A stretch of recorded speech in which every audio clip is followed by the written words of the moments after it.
Hey, good morning. Good morning, everyone. Happy Wednesday, happy hump day, and I hope everyone is doing great and fantastic out there.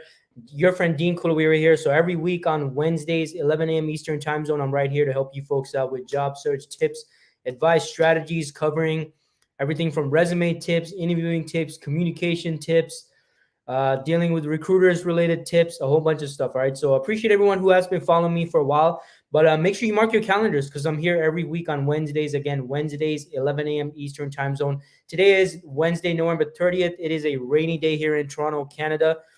But what I'm going to be doing today is I'm going to be sharing job interview tips for all you folks out there. Right. Before we get into that, a quick reminder for those of you who want to, you want to know all my social links and all that stuff. There is a little thing scrolling down here at the bottom with the address to my link tree page. So that is where all my social media links are.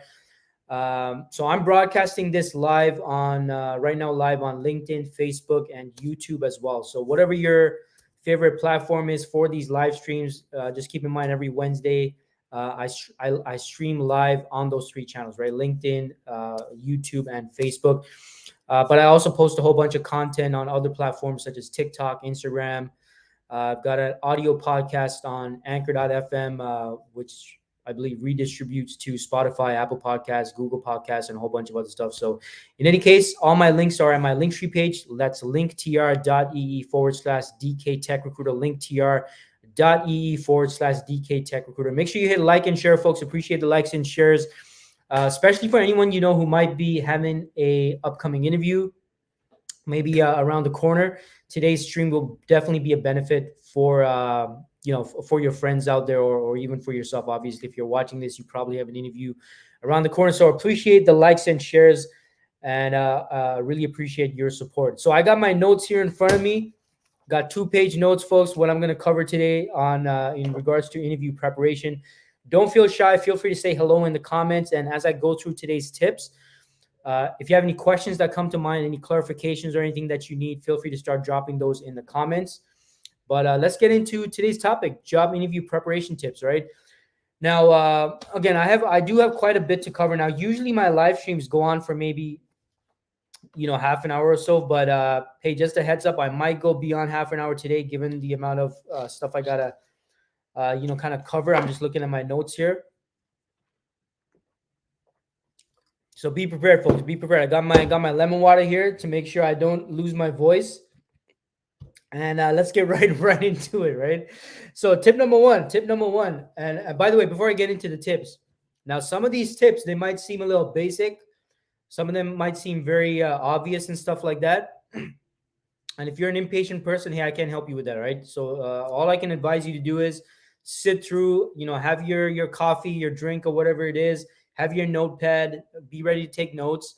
And again, also the replay will be available immediately here on LinkedIn, Facebook, and YouTube. Although I do recommend you save the replay on your YouTube channel, because I think LinkedIn and Facebook, they only save these live streams for like a couple of months or something like that, and after that they disappear or whatnot.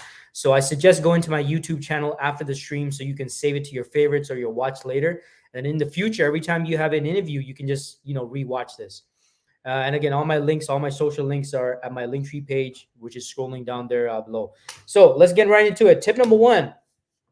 Now, before your interview, and by the way, this is a typical interview preparation that I do with all of my candidates. Now today I'm mostly going to be I won't be able to cover each and every aspect of what I usually go through with my candidates, because some of it depends on the specific roles that I'm representing them for. But overall, this is a typical interview prep that I do with my candidates. Now, those of you out there who are actively job searching, sometimes you do have the benefit of having a recruiter or some point of contact that does go through this interview prep with you. But many of you out there, from what I've heard from those of you who are actively job seeking, you might not be getting that one-on-one interview preparation, right? So this is definitely something that when I wanted to do this live stream, I actually had those of you folks out there that are in that situation where you don't have anyone to help you prepare. Like I had you folks in mind, right? So you want to make sure that again, you keep this in mind, that if you don't have anyone to help you prepare, this is going to help you prepare, right? So with that being said, tip number one, you got to confirm and reconfirm the interview details, right?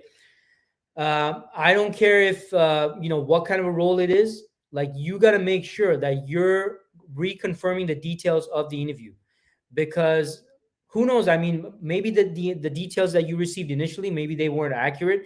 Maybe the details you received have changed. Like, who knows? And maybe your point of contact forgot to update you on the details. Like, you got to confirm and reconfirm the interview details. Where is it taking place? What is the time? Who's going to be present? Like, these are all things, these major things that you have to reconfirm. I would suggest, at least a few days before the interview, right? A couple of days before, maybe 2 to 3 days before, in advance of the interview.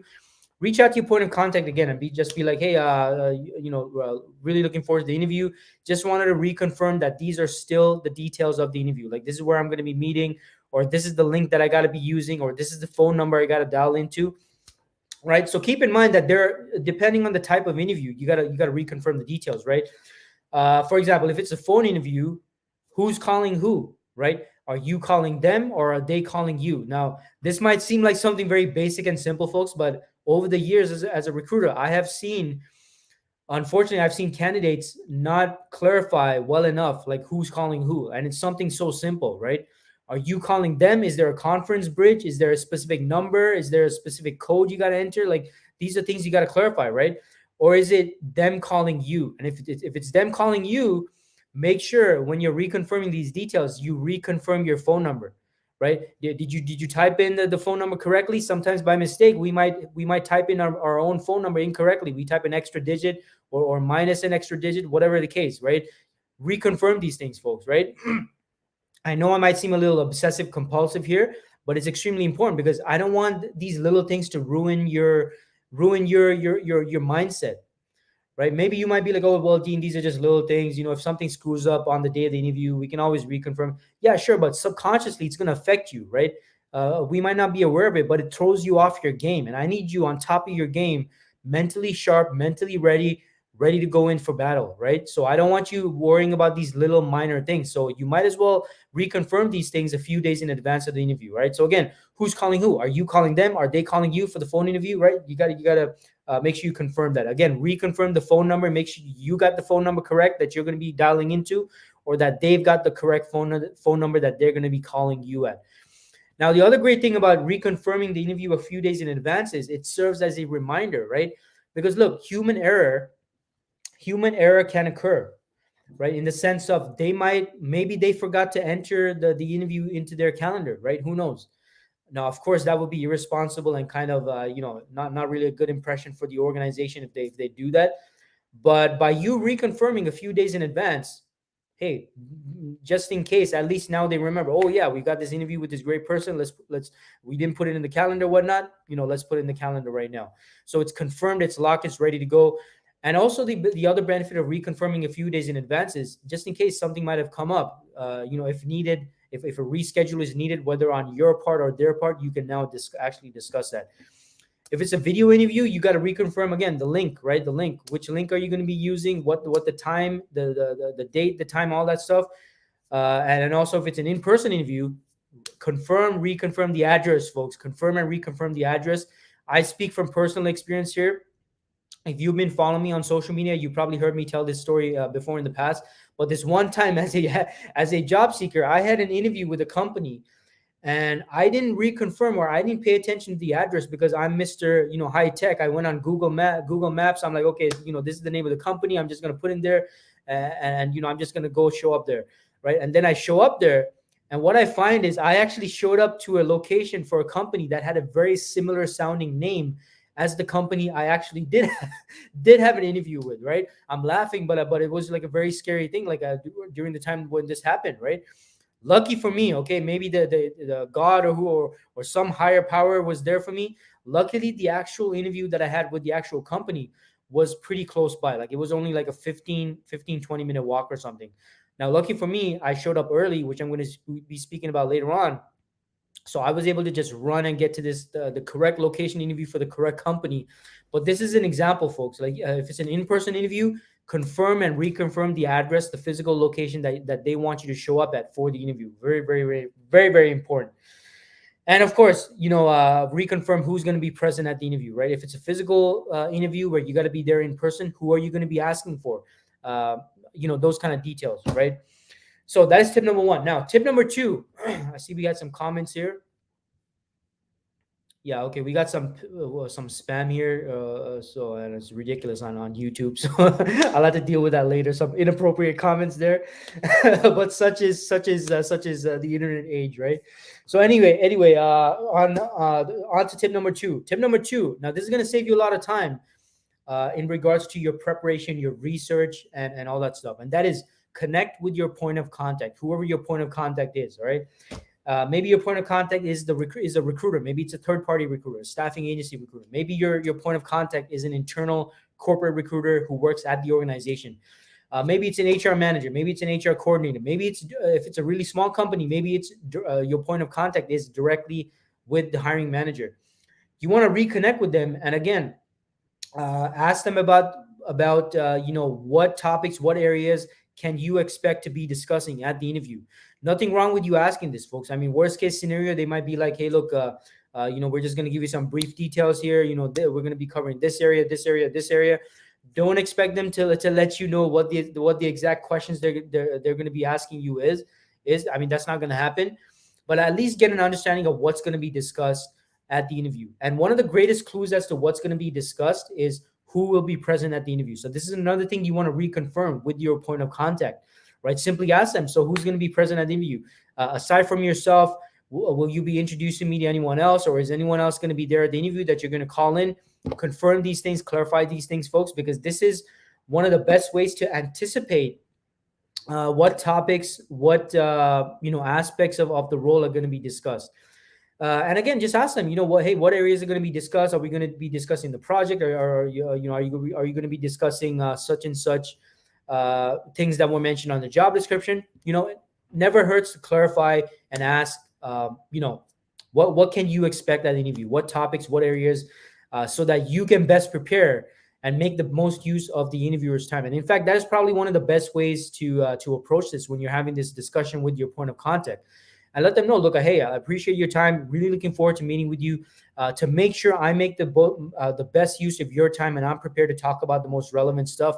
What topics, what areas are we going to be discussing at the interview, so I can best prepare and present you with the most relevant details of my background and my experience, right? That lets the interviewer know that you want to be making the best use of their time, and they're going to appreciate that, and they're going to want that as well, right? Because they don't want to waste their time. They don't want to talk about irrelevant stuff, so they're going to probably help you out and let you know what topics, what areas are going to be covered at the interview, right? So that is tip number one. And now tip number three is, so by the way, before I get into tip number three, just doing this, connecting with your point of contact, finding out what areas are going to be discussed. Folks, this is going to save you a whole bunch of time, because now you know exactly what you want to prepare for, right? What you want to prepare for, which topics mentioned on the job description you actually want to research and be able to speak more about. It just saves you a whole bunch of time instead of memorizing, the whole job description and talking about each and every relevant piece of experience that you have. So always connect with your point of contact. Now, tip number three is review the company website. I know this might seem very, very, again, obvious, but thankfully I can't say that this happens frequently, but once every blue moon, I hear about candidates out there that don't research the company website. And that is a bad position to put yourself in, folks, because guess what? At the interview, a common question that they might ask is, so what interests you about our company, or why are you interested in working for us? Right? I mean, they want to know your level of interest, because obviously any employer, aside from you having the right skill set, expertise, and knowledge and all that stuff, I mean, every employer out there, they want to hire people that are genuinely excited and interested about working for them, right? Because that makes for a great employee. Just like it makes for a great employer when they're excited about you, right? I mean, and think about how you feel when there's an employer that's really excited, like they're really excited and enthusiastic about you. How does that make you feel, right? I mean, it's the same thing. Both ways. So you can't do this if you're not at least researching the company. I mean, I'm laughing, but I'm laughing out of frustration as well, because so many of you, not so many of you, that is an exaggeration, not so many of you, but some of you out there, it's such a simple thing that you can do. Go to the company website, and research the website. Now, this is not anything, you don't have to do anything crazy here, folks. I'm not saying research them for hours and hours and hours. I'm talking here like maybe half an hour, 45 minutes, 1 hour max, right? What do they do? What is their primary mandate? Like, what are their major primary products, services, and solutions? Like, at the very least, at the minimum, you should know what their major primary products, services, and solutions are. At the very least, that is the minimum. Like, you got to know that stuff about the company if you're going to be meeting with them, if you're going to be considered for a role. At the very least, understand their product and service offerings. You have to know that stuff. Also, as an additional, I would suggest even reading a bit more about the company's mission, their vision.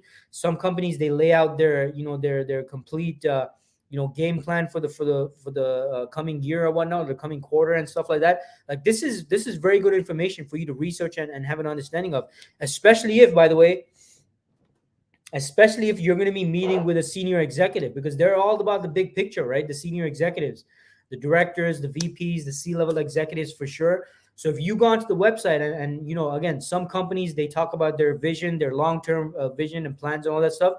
Like, that is gold that you can read about, and you can then discuss that with the executive that you're going to be meeting, right? And they're going to appreciate that. They're going to appreciate that. They're going to value that.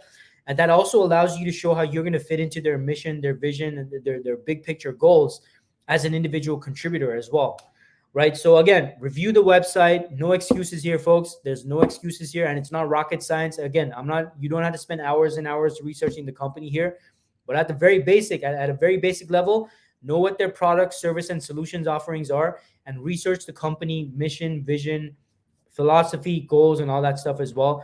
And also, just to add in there, I mean, a lot of companies, they talk about their I can never pronounce this word, philanthropic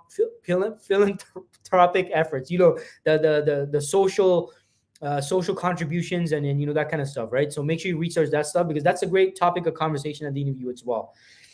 Now, tip number 4. Now only am I getting to the job description, because the key stuff is going to be from connecting with your point of contact and maybe researching the organization as well, right? Now we're going to get into studying the job description. Now, this is especially important for those of you out there who do not have a point of contact, right? Who do not have a point of contact, or your point of contact is not that helpful. They don't want to provide too much information about the role, what's going to be discussed at the interview. Okay, fine, fair enough, right? But don't take that personally.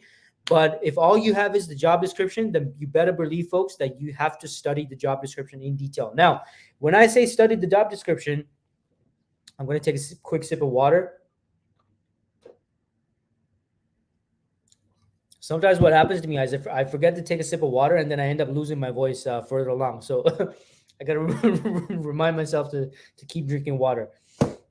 Again, what were we talking about? Yeah, job description. Now, the job description, if all you have is the job description, folks, then you got to make sure that you study it. Now, when I say study it, that does not mean studying the job description does not mean just reading it and you're like, okay, Dean, I read over the job description, I studied it, I'm done. No, that's not it, folks. Okay, that is not the way you study the job description. When I say study the job description, what I mean is you have to literally, have the job description on one side, have a notepad on the other side. I want you to go over each and every single bullet point on the job description. Now, here's the thing. Here's the reality, okay? An unfortunate reality is every single bullet point on that job description is probably not going to be important, okay? That is the reality. I know it's frustrating to hear this. Not every single bullet point on the job description is going to be important to the hiring team, folks. Okay, that's the reality of it. It usually comes down to, aside from the core requirements for the role, aside from that core stuff that you have to have in order to actually perform in the role, anything outside of that, I mean, it's maybe probably it's a nice to have, or it's optional, that kind of thing. It's not really important for the hiring team. And I speak from experience as a recruiter, right? It usually comes down to a handful of things on this job description. Now, if you don't have a point of contact and you don't have someone helping you figure out what are the key important requirements for the role, then unfortunately you don't have any way of knowing which of these bullet points on the job description outside of the core stuff is going to be important. So because of that, we do have to study the job description in detail. So what I want you to do is I want you to go over each and every bullet point listed on the job description and consider each and every bullet point as a potential source of questioning from the interviewer, right? Like we gotta see how each of these bullet points might be sources for potential questions. And one of the ways that I advise candidates that I represent to do that is you got to connect every bullet point with a potential problem. Okay, if it's mentioned as a bullet point on the job description, then we have to assume, at least at this point, because again, we might not have any further guidance at this point from, the recruiter or the person at the company, right? We might not have any guidance, so we got to assume that every single bullet point, the reason why it's mentioned on the job description is because it is connected to some kind of outcome or problem that the hiring team is experiencing. Quick example, let's say on the job description it says must have ability to deal with challenging or difficult stakeholders. Now, why we have to assume, right? I'm sharing with you my reasoning here, my thinking. Now, if I'm a job seeker and I'm preparing for the interview, and if I see that on the job description, what I'm going to be thinking is, okay, if they're mentioning that I need to be good with dealing with difficult stakeholders, that means a potential problem they might be experiencing at the organization is difficult stakeholders, right? So that is a possible potential problem area that might be discussed or that I can bring up even myself at the interview. So on my notebook, my notepad, I'm gonna write that down. Organization might be experiencing challenges with difficult, challenging stakeholders. So now, what does that tell me? That tells me I have to prepare examples of in the past where I was in similar situations, right, or similar situations, or my ability to deal with difficult stakeholders. Like this is something that I can now discuss in a bit more detail at the interview. So that's just a quick example there, but this is something you got to be doing for each and every one of the bullet points on your on the job description, right? So let's say another example is they mention a specific tool, right? Must have experience with blah blah blah tool, expertise with I don't know, tool ABC, right? Let's call it tool ABC. What does that tell you? Well, obviously maybe they're using this tool at the organization, maybe they want to implement this tool at the organization, or maybe they don't have anyone that's going to be there to mentor you or guide you on how to use this tool. So you got to be the expert, right? So that being said, you got to maybe do some research on this tool, or maybe you got to talk about some similar tool that you've used.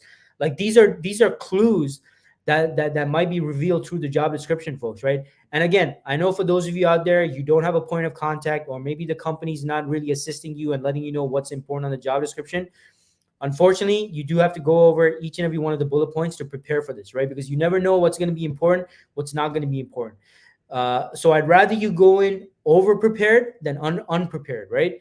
So each and every bullet point of the job description, folks, I want you to read the bullet point and connect it with potential problems, outcomes, issues the organization might be facing.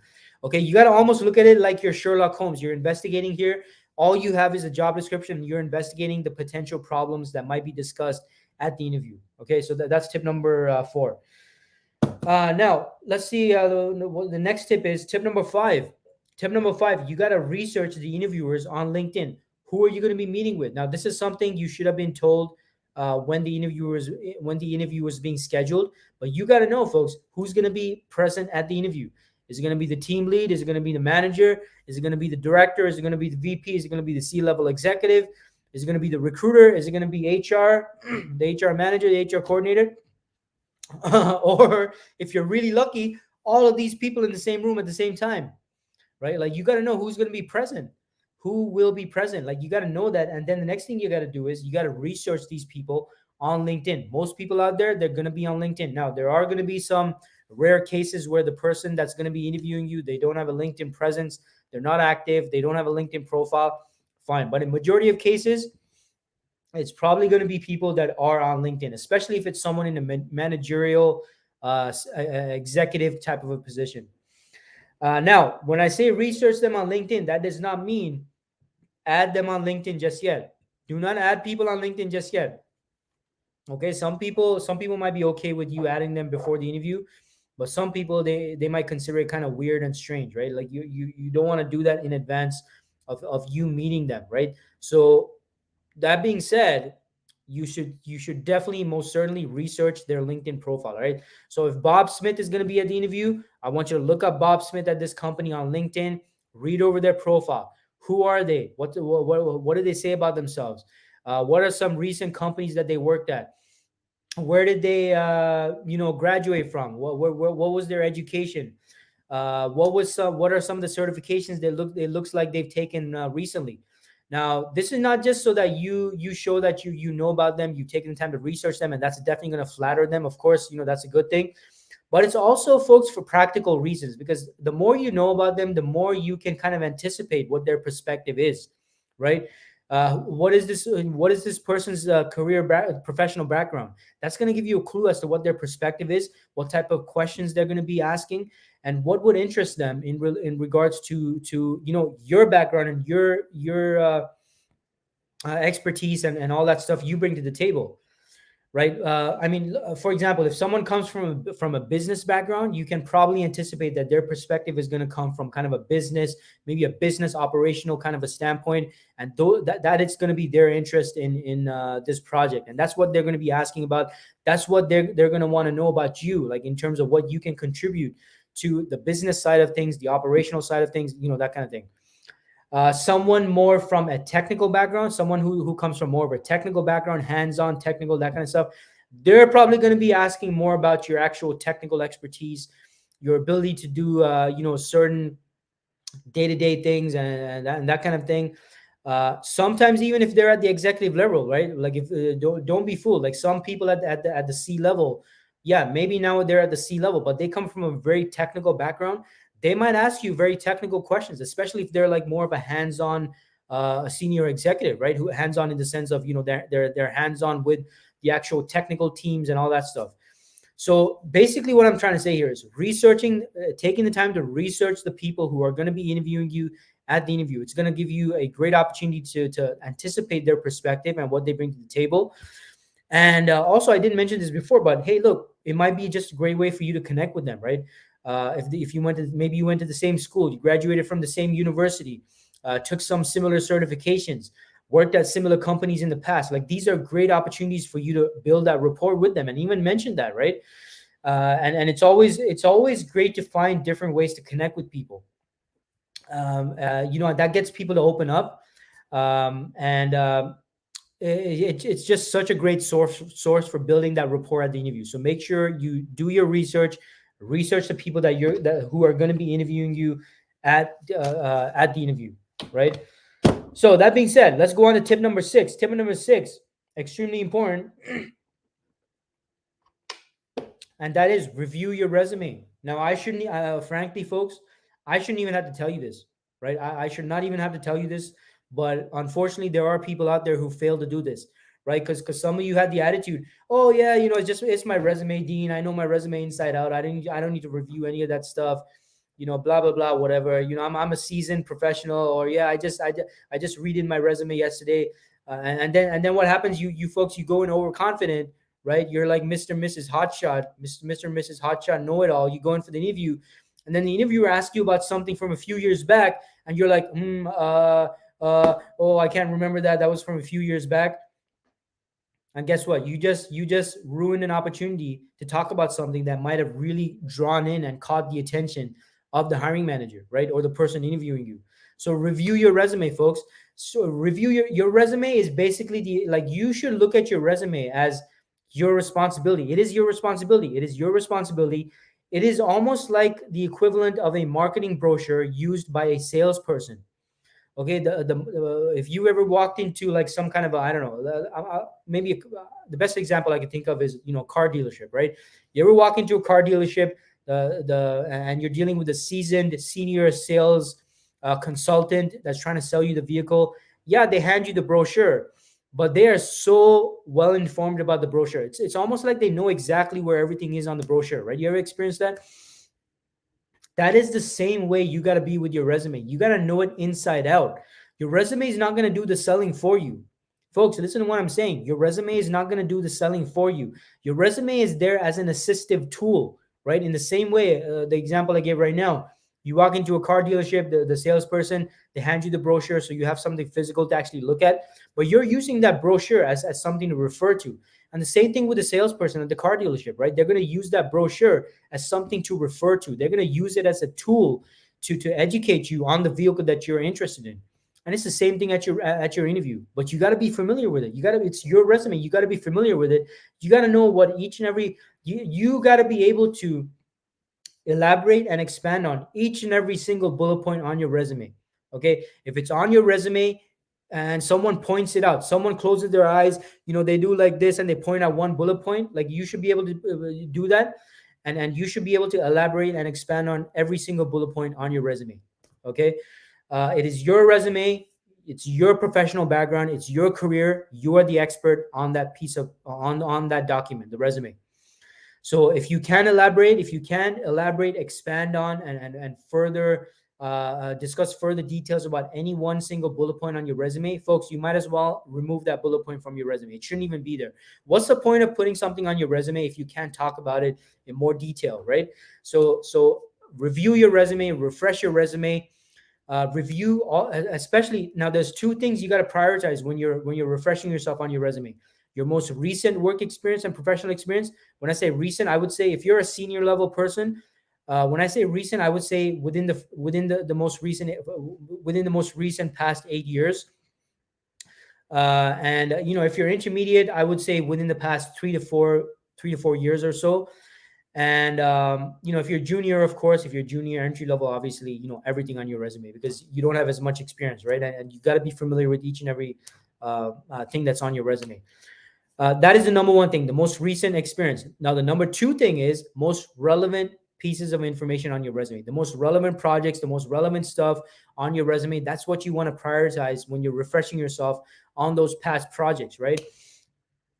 If you're interviewing for a role that's in regards to, I don't know, like construction project, for example, you want to give priority to refreshing yourself on any construction related projects that are on your resume, right? Because it's going to be the most relevant stuff. It's going to be the most recent stuff they're going to be wanting you to talk about, and it's going to be the most relevant stuff, right? Because relevance is going to be key at the interview. So just keep this in mind when you're reviewing your resume. Again, what did I say? It's your resume. Your resume means your responsibility, which means you got to be reviewing and refreshing yourself on the most recent stuff and the most relevant stuff. And if there's any bullet point on you that you choose to include on your resume, then you got to be able to elaborate and expand on every single bullet point on your resume. Okay, I don't want you folks wasting time at the interview. If the interviewer asks you about something from like a year ago, 2-3 years ago, and maybe you're someone who has so many projects under your belt, I don't want you at the interview trying to, scratching your head like, I can't really remember that because that project was from, last year. I can't remember that. No, folks, I don't want you wasting any time like that.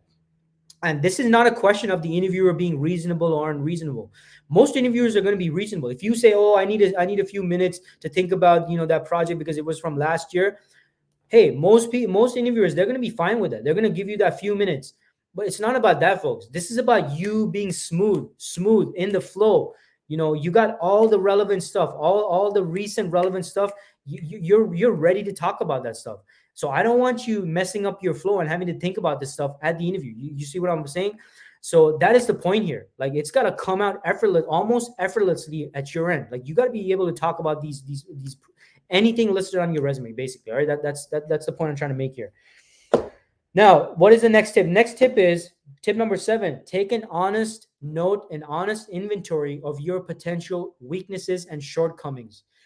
Okay, potential weaknesses, potential shortcomings. This requires a certain level of self-awareness, folks. Okay, if you're someone who thinks you're perfect, you have no flaws, no weaknesses, no shortcomings. I mean, hey, all the best. I mean, I can't help you with that. Okay, if that's your attitude towards yourself, you think you know everything, you think you're perfect. I mean, what can I mean, I can't really help you with that, right? But for the rest of you out there, that if you're really truly self-aware, if you're honest with yourself, all of us have shortcomings, all of us have weaknesses, all of us have some areas that maybe we might not be strong in for this role that we're interviewing for. And that's fine. It's okay to have shortcomings and weaknesses and that kind of stuff. But preparation is power, okay? If you're taking notes, write that down. Preparation is power, folks. I want you to prepare for the good stuff as well as the bad stuff. And the bad stuff in this case is any potential weaknesses and shortcomings you have. I want you to write them down, right? Write them down prior to the interview. And then you got to figure out how am I going to show them that I'm still a strong candidate despite these shortcomings that I have, that I bring to the table. And again, every interviewer, they're going to be very understanding of this, right? Every interviewer out there, I mean, they're going to expect you to not be strong in each and every single area that's required for the role. But it's up to you to communicate why you're still a strong candidate despite your shortcomings and your weaknesses. Okay, so as understanding as the interviewer is, it's not up to them to figure out why you're still a strong candidate. That is up to you, folks, right? You got to be the one to communicate why, despite XYZ shortcomings, I'm still a strong and viable candidate for the role. So write down all of your shortcomings, write down all of your weaknesses, and then next to it, I need you to figure out how can you compensate for this. Okay, now there's many ways you can do this. Maybe you compensate for it by highlighting some complementary area that you are strong in, or maybe you compensate for it by talking about some certification or some training or some self-study, some course you took that's helped you strengthen this area of weakness or shortcoming. I don't know. There's so many ways you can do this, right? But the point is, folks, you have to confront your weaknesses and your shortcomings and figure out how you can compensate for this, or how you can show them why you're still a strong candidate at the interview, right? So this is something extremely important that you got to do. Okay, moving on to the next tip. Next tip is, now this is more in regards to your mindset. This is more in regards to your mindset. What is your mindset, folks? Now, if you've been following me on social media for a while, you've heard me talk about this. You need to have the mindset of a problem solver. Okay, although you now, for the sake of my, on my social media, when I post stuff and I talk about this stuff, I always refer to you folks who are actively job seeking as job seekers, right? Because that is the widely accepted term for someone actively looking for employment, is job seeker. But I actually do not want you to think about yourself as a job seeker. You are not a job seeker. You are a problem solver. You are a consultant, right? That is the right mindset to have in your job search, right? And this is important because this is going to be how you're going to formulate those questions that you have to prepare on your own, that you want to ask the interviewer as well, right?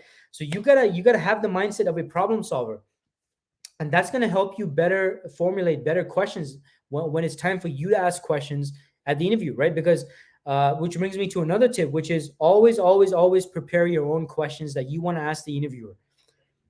It's never a good idea to say, oh, I don't have any questions, I'm good. No, you should always prepare your own questions to ask.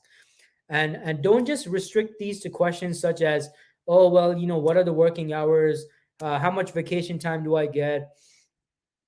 What are the benefits? What's in the benefits package? Yes, those are important questions. Yes, you should be asking these questions. What I'm trying to say here, folks, is do not limit yourself to just asking those questions. You got to be asking questions that are going to help you better grasp the role, the responsibilities, the project, the expectations of the hiring team. Like, then you're stepping into the shoes of a real problem solver, a consultant, a solution provider, and the interviewer is going to appreciate that, because they're getting to talk more about what exactly they need your help with, right? And the other thing is, you don't have to wait until the very end of the interview to ask all of your questions. The best interviews have the back and forth flow of a conversation. They ask you some questions, or they talk about some topic, you provide your response, and while you're providing your response, you think about something related to your response that you need clarification on, right? So then you might follow up with, hey, by the way, in regards to tool XYZ, how are you folks currently implementing that for this project, right? I'm just giving you an example here off the top of my head, but you got to be asking questions throughout. And you can't do that if you do not have your problem solver hat on. You're a problem solver, folks. Organizations are not hiring you just to come in and do some random set of tasks.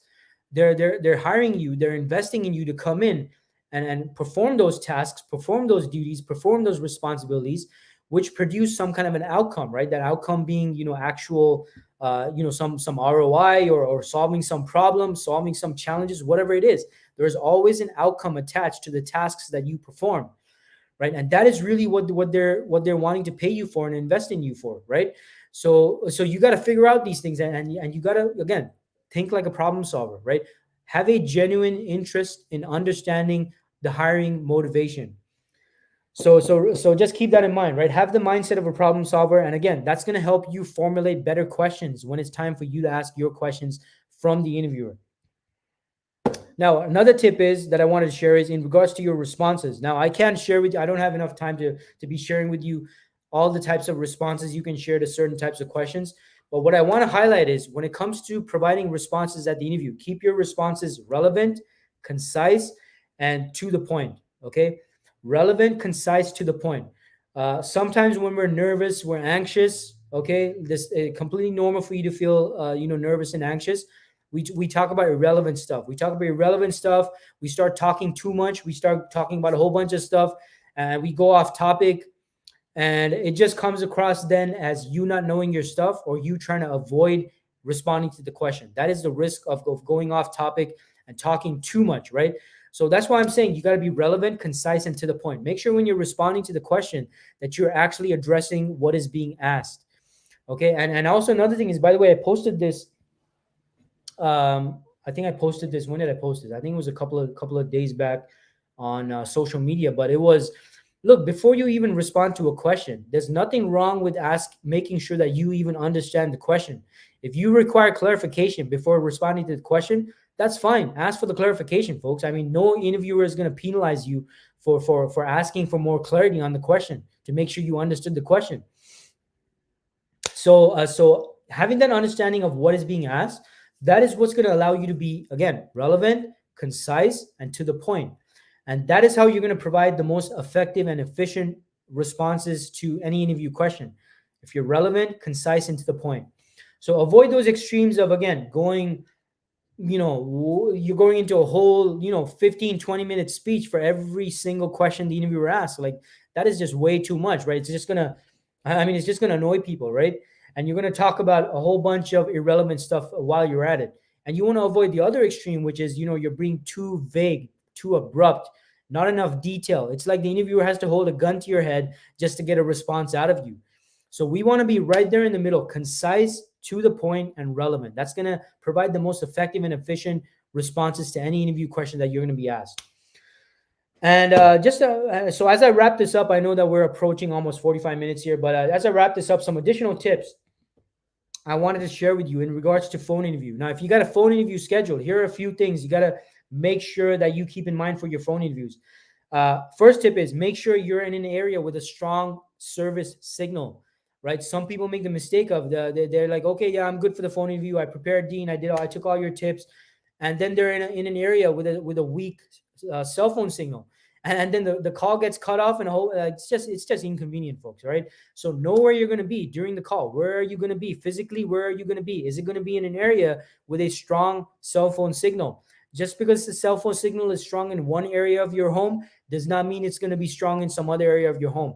So go to that area that you're going to be at, test it out. Look at your phone. Is it a strong signal? Okay, great. Then you're good to go.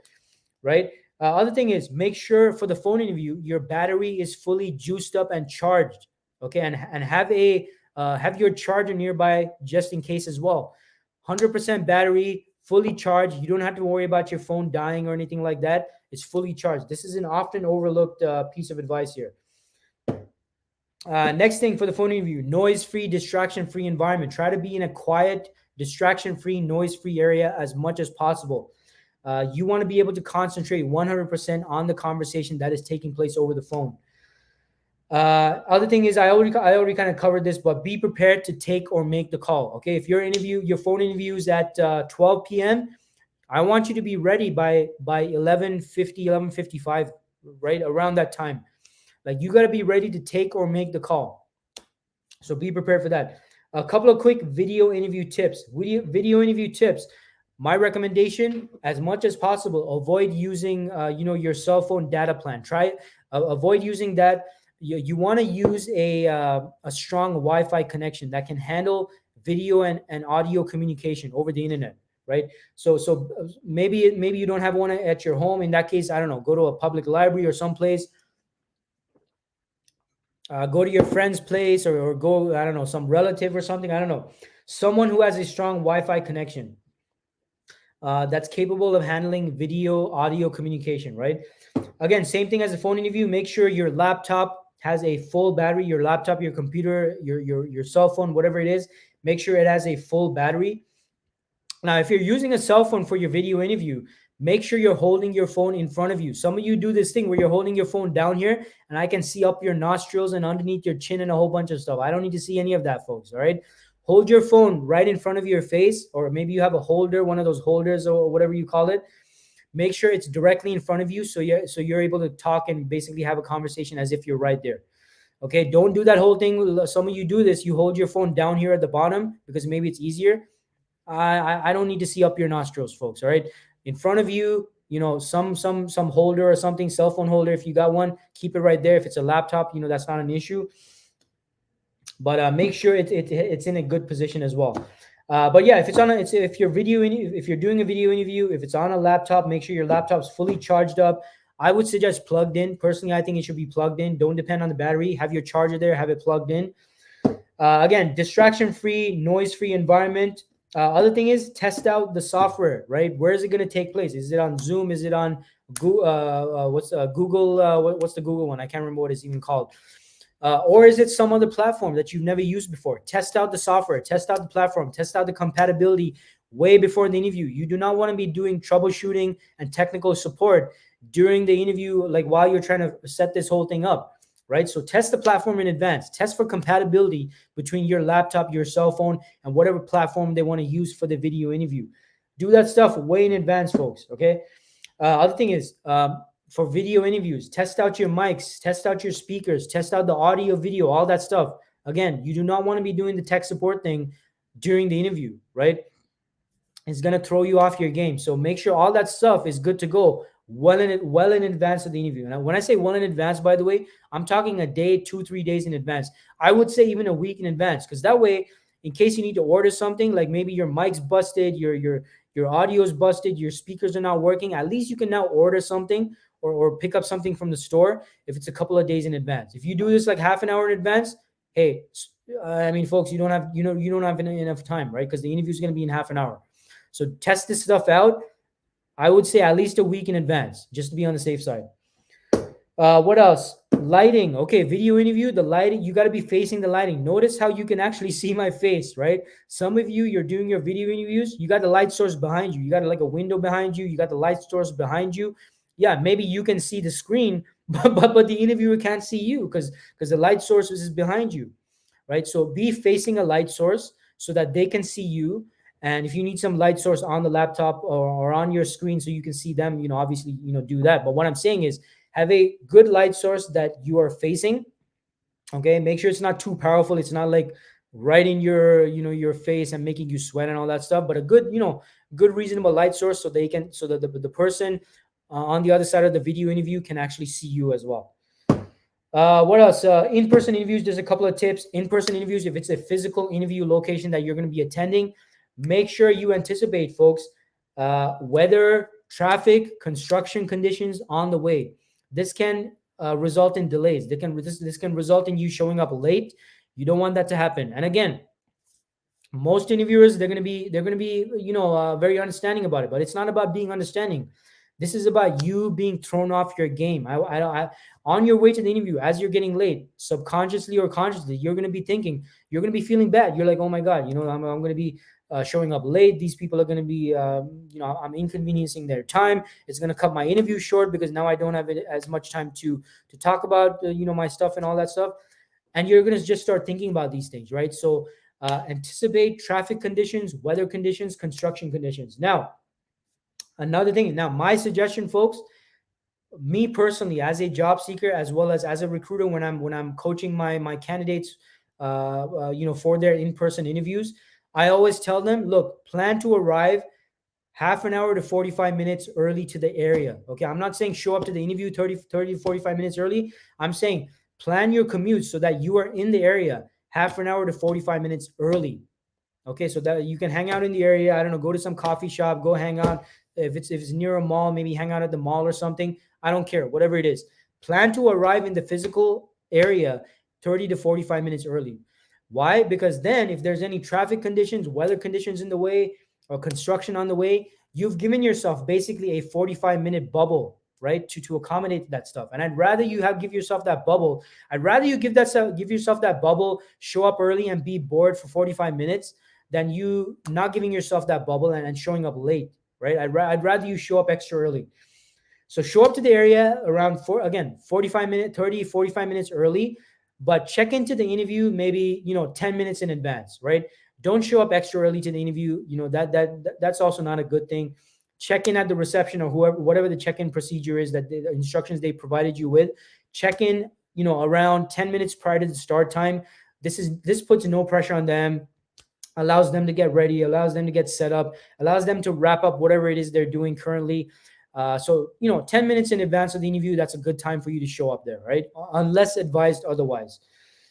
What is this? So that I did, I went over that, and yeah, be polite, be positive, be polite and professional with everyone you meet, folks. If it's an in-person interview, with the receptionist, whoever you meet along the way, be professional and polite with everyone. You want to give that great impression from the get-go, from the moment you step into the building. Give that positive, great impression, right? So that's those are the tips I wanted to share. So look, I hope all these tips help you folks out there. I'm pretty sure they did. Make sure you hit me up with a like and share, folks, if you found today's session helpful. And I hope today's again, this interview preparation segment was helpful for all of you out there who have interviews set up. And again, if you want to, I would suggest you go to my YouTube channel afterwards and save this session to your YouTube favorites or watch later or whatnot. Because although the replay will be available here on LinkedIn, as well as I think I'm having issues with Facebook. So on LinkedIn, I don't think they save these replays beyond a couple of months.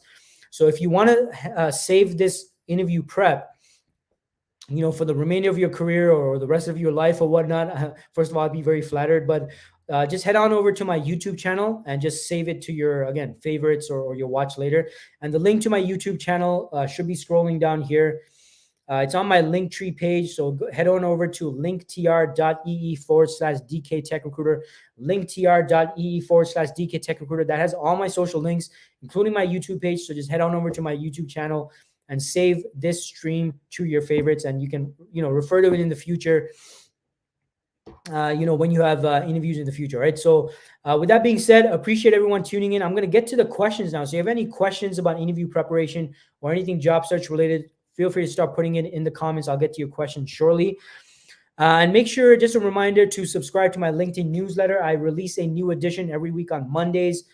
And if you head on over to my, just head on over to my Linktree page. There'll be a link on my Linktree page to go to my LinkedIn newsletter. Appreciate everyone who has subscribed so far. I've been getting some great feedback, and you can get the link at linktr.ee/DK Tech Recruiter, linktr.ee/DK Tech Recruiter. Also, just a reminder, if you are an IT professional here in Canada, looking for your next gig, or you're an organization looking for your next hire, definitely make sure you reach out to me for more information on how I can personally help you. Again, whether you're an IT professional or an organization looking for your next hire. All right. Also, just a heads up, I know some of you have been reaching out to me and asking me how I can personally help you one-on-one. I will be offering one-on-one coaching. It is paid coaching that I'll be offering one-on-one for those of you who do need extra help outside of my streams, outside of my content, my videos, my articles, my posts, which is all free, by the way. I'm always putting out the free stuff.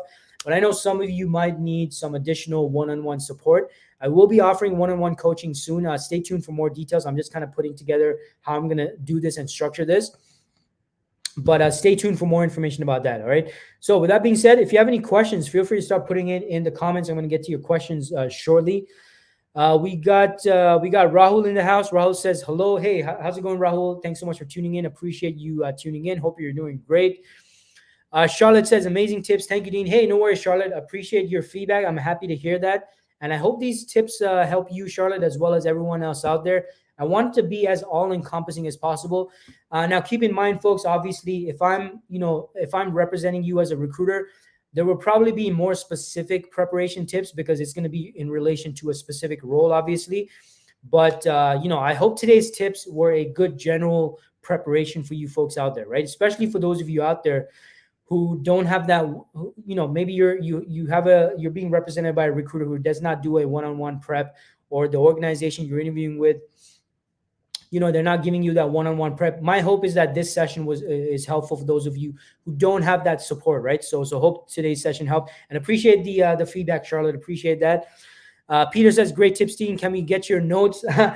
Peter, my notes are actually basically, it's basically what, one line notes that I kind of took note of.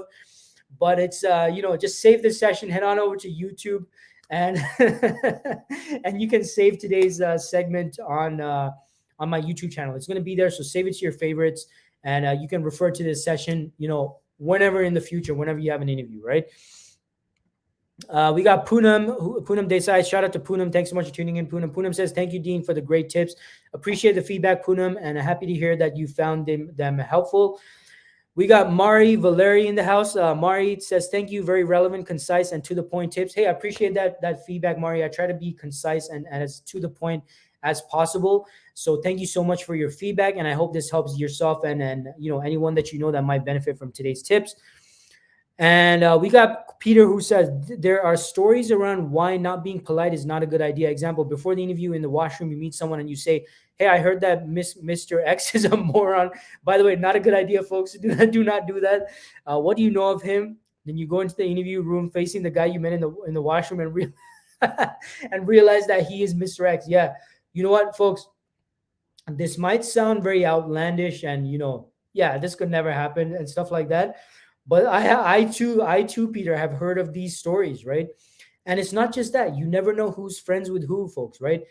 You go in, you bump into the janitor and you're rude to the janitor, only to find out the janitor is like best buddies with the receptionist or best buddies with the hiring manager that you're going to be meeting with. And you're rude to the janitor. And then, hey, maybe the interview goes well. Maybe the hiring manager likes you. But then later on, let's say the janitor and the hiring manager, they're buddies, and the hiring manager is like, oh yeah, I met this great person right now. I'm probably gonna go ahead and hire them, and blah blah blah. And janitor's like, oh, who's that? And then they're like, oh, it was so and so. Like, oh yeah, I actually bumped into them in the bathroom. I mean, they were pretty rude and impolite. Like, are you sure this is the right person that you want to hire for the role? Anyway, I know this sounds like an outlandish, the chances of this happening is one in a million type of situation. But hey, you know what, folks? You never know. You never know, folks. You never know.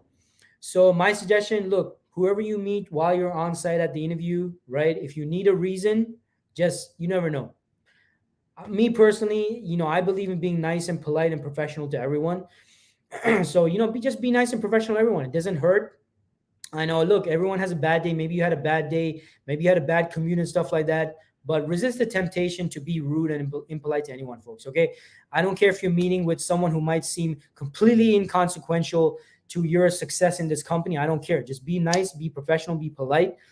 Something that I do in my personal life, and this is not just in regards to professional or personal life, I pay very close attention to how people treat people that they don't need to be nice and polite to, right? I pay a lot of attention. In fact, even in my personal life, if I'm hanging out with people, right, I'm socializing with people, I'm at a restaurant, I pay very close attention to how the people I'm around treat the waitress or the waiter, right? Because I believe it says a lot about someone, the way they treat people they don't have to be nice to. If you're nice to people that you don't have to be nice to, but you're still very nice to them, that tells me a lot about your character and your upbringing and the type of person you are, at least in my opinion. Okay, there's no science behind this. I'm not trying to give some scientific thing here, but it's just the way that I think. And I think it's something very important. Like, you got to be nice to everyone that you come in contact with. And the same thing applies at your interviews, folks. Right. So with that being said, hey, I appreciate everyone that tuned in today. Hope everyone got great value out of today's segment. Hit like and share. And again, mark your calendars, folks. I'm going to be here every week, Wednesdays, 11 a.m. Eastern time zone. And,